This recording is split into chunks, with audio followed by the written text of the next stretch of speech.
Alhamdulillah. Sisi kama chama ya ODM hatutoki kwa serikali ya broad based. Ulie, ukae, usimame, ulale, uamuke, sisi tutakaa ndani ya serikali ya nini? Mimi kuna watu wananiboingi kama wase wenye politician wako hapo wanasema ni kweli au si kweli, afu unasikia kweli gani? Ukweli gani? Ati tuko pamoja ama tuko pamoja? Tuko pamoja. Pamoja wapi? Pamoja wapi?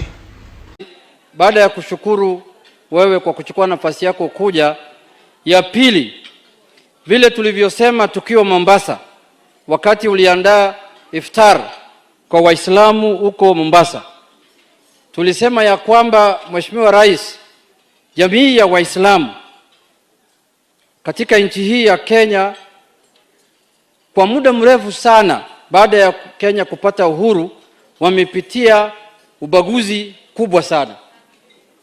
Ni watu ambaye walikatazwa ID, passport, kazi, hijab, wamepitia shida nyingi sana katika nchi yetu. Lakini vile nilivyosema tukiwa Mombasa, baada ya serikali yako kuja kuna mabadiliko tumeona. Kuna mabadiliko kubwa tumeona kama Waislamu katika nchi hii. Hiyo ni kweli ama uongo? Ni kweli ama uongo? Tumeona ya kwamba jamii ya Waislamu sasa wamewekwa pahali pazuri kama Wakenya wengine. Hii jamii ya Waislamu, Your Excellency, in the previous regimes, sana ile regime ilikwisha juzi ambayo wewe ukachukua, wamepitia shida kubwa sana. Hawa watu ndio wameuliwa kushinda watu yote katika nchi yetu. Hawa ndio walikuwa wanawekwa mwili yao katika River Yala kila wakati. Huko Nairobi niko na list ya zaidi ya Waislamu 500 ambaye hawajulikani walikwenda wapi. Wazazi yao hawajui, mama hajui, baba hajui. Wamama wamelia huko Nairobi. Mtu akiwa na dini ya Kiislamu anabebwa kiolela na anauliwa. Now in this country now, wale wamefanya dhulma kama hizo, wameweka watu katika mto. Sasa ndio wanataka kuwa viongozi hapa Kenya. Mnakubali nyinyi kama Waislamu hiyo? Na haijakuisha hata miaka 2. Hata kaburi ya wale watu walizikwa mwili yao zilipatikana bado haijakuisha. Bado iko mbichi. Sasa sisi Rais, tunakuomba kama Waislamu wapewe nafasi, wawe kama Wakenya wengine, kwa sababu hiyo ndio katiba mpya inasema, na tunataka tuongoze nchi yetu kikatiba. Na vile unavyojua hapa eneo hii ya Nyanza, Mheshimiwa Rais, ni eneo ambaye watu wanaishi pamoja, watu wamependana. Unaona, mimi mwenyewe ni mbunge huko Migori miaka 20 na ngapi. Ni watu ambaye wanapenda wenzao. Tunataka Wakenya wote wawe na hiyo mfano. Lakini ya mwisho nataka kusema hivi. Hii ni hafla ya kidini. Na lazima dini ziimarishwe na dini ziwe na nidhamu yao vile zinaamrishwa na vitabu vyao. Mheshimiwa Rais, ni jambo la kuhuzunisha kwa sababu mimi naendanga misikiti kila wakati, lakini sijapewa nafasi ya kuongea ndani ya misikiti. Mimi naenda kuongea huko nje, ndio mimi nalumbana na watu. Nimeshangaa watu wanakaa kwenye makanisa, saa nyingine kwenye misikiti Jumapili, na watu wanatusi watu ndani ya misikiti. Wanaongea juu ya masikio ya watu, matako ya watu, kifua ya watu ndani ya kanisa. Na ukiangalia hiyo picha, wale wamevaa inaitwa nini, nguo kirasmi ya kidini, wamekaa nyuma, hata wengine wanapiga makofi. Nchi yetu imeenda huko chini lini? Na sasa mtu akijibu hawa huko nje, sio ndani ya kanisa, tena wanalia. Mwenye anajibu hawa hajajibu hawa ndani ya kanisa, amejibu hawa huko nje, sasa tena unalia. Hajasema kitu yote mbaya, amesema uache kukula mkate na uji saa 10. Hiyo ndio inafanya watu wananona. Saa 10. Mimi nimetembelea mwingine mwenzao, amenipatia uji na mkate saa 10 na najua huyo mimi naongea juu yake ni nani. Hizo ndio vitu imeniharibu hii mwili.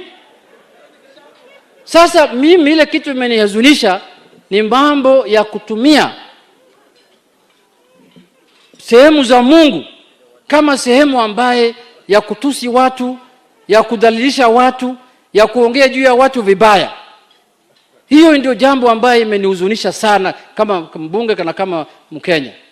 Ya mwisho, Mheshimiwa Rais, mabadiliko ambayo inafanyika katika nchi yetu ni mabadiliko ambaye haijawahi fanyika tangu tupate uhuru. Wakati umetutembelea huko Migori, mimi nilikuambia serikali ya mwisho ambayo ilifanya kazi katika eneo langu la bunge na Migori ni serikali ya ukoloni. Mimi sijaona serikali ya Jomo Kenyatta, ya Moi, ya Kibaki, ya Uhuru, sijaona chochote huko Migori. Wale wanajenga affordable housing, wale wanajenga mabarabara, wale wanajenga maji sahi huko, ni serikali hii ya broad based. Na kuna wengine ndani ya nchi yetu hapa wakiona fairness, wakiona equity, wakiona justice, it is injustice to them. Hawataki wengine wahusishwe katika serikali. Hawataki wengine wapate maendeleo. Hawataki wengine wahusishwe katika maendeleo ya nchi hii. Sasa hivi tunapata SGR. Inatoka Nairobi, imefika Nakuru, Narok, sasa inakuja hapa Kisumu. Nimesikia juzi mwenda wazimu ambaye tumeimpeach huko bunge anasema hii kampuni inatengeneza SGR ni kampuni mbaya, inaitwa CRBC. This culture of extortion must stop in our country. Wewe unaongea juu ya CRBC kwa sababu unataka kuextort hawa ili wakuje wakuongeleze. Hiyo sisi ndio tulikuwa kwa opposition, tunajua hiyo maneno. Wakati walikuwa wanajenga expressway ilikuwa mzuri. Wakati walikuwa wanajenga SGR kutoka Mombasa paka Narok ilikuwa mzuri. Wakati wanajenga barabara ya Thika Road paka huko Nyeri inafanywa dual carriage ilikuwa nzuri. Wakati wanaleta SGR kwenda kuja Kisumu ni mbaya.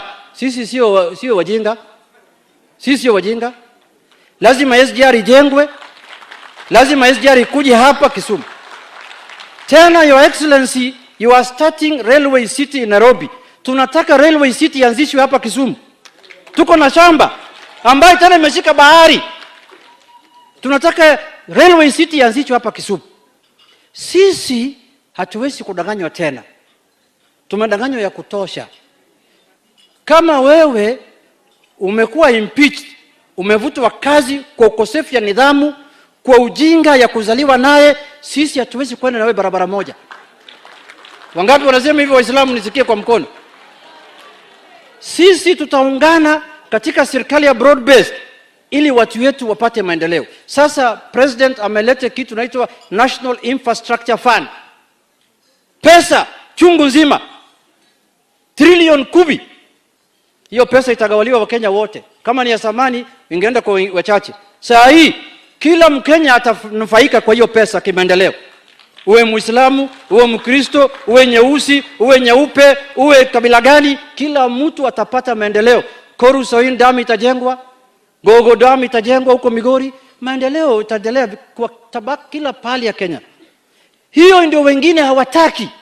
Kwa sababu aliyezoea kunyonga hawezi kuridhika na ile imechinjwa. Wamezoea kunyonga. Mambo haifiki kwetu. Sasa kesho Mungu akitujalia president anazindua SGR hapa Kisumu. Tuje tusherekee. Kwanza pale inaanzishwa hapo. Pale inaanzishwa hapo ni Kibos. Waislamu walikuwa naishi pale miaka na mikaka. Viwanda vya sukari zote zimevuvuliwa. Wakulima wanalipwa pesa yao kwa wiki. Ukipeleka Jumatatu pesa yako ya sukari, miwa, Jumatatu nyingine unalipwa. Hiyo ndio maendeleo tunataka. Na hiyo ndio imeletwa na broad base. Ya mwisho nataka kusema hivi na kukumalizia. Party leader yangu yuko hapa. Chairman yangu yuko hapa. My former secretary general ile anzisha chama yangu yuko hapa. Sisi kama chama ya ODM hatutoki kwa serikali ya broad based. Ulie, ukae, usimame, ulale, uamuke, sisi tutakaa ndani ya serikali ya nini? Majamaa mimi wamenibulanda sasa nini majenzi wamemosai kwa venye itakuwa na wanajipanga. Si kuna form fulani endelee huko Maria julikana kama nini tuko kadi. Si tuko kadi na maanishaje kila mjamaa aende akate kura na kuwe na kura. Sasa majenzi wameanza kujitokeza mjamaa. Mimi na kwa menibulanda nikao wamemosai kwa venye itakuwa. Hiyo siku ya kupiga kura kila mtu atakuwa koon. Bulanda. Usinipo Fake ustedi ukiwa proxy kila pedi kwa na doka we ni ngombe stena goat milioni kwanza na bob lile pipe tumedot kila mchoro wanza na dot naongeza skari mingi waulize to sky the limit ili video nyeshe tiris ya patiwe degree simanishi chebi kisema nilishika mili ile pressure kubwa ndo na Selector Deno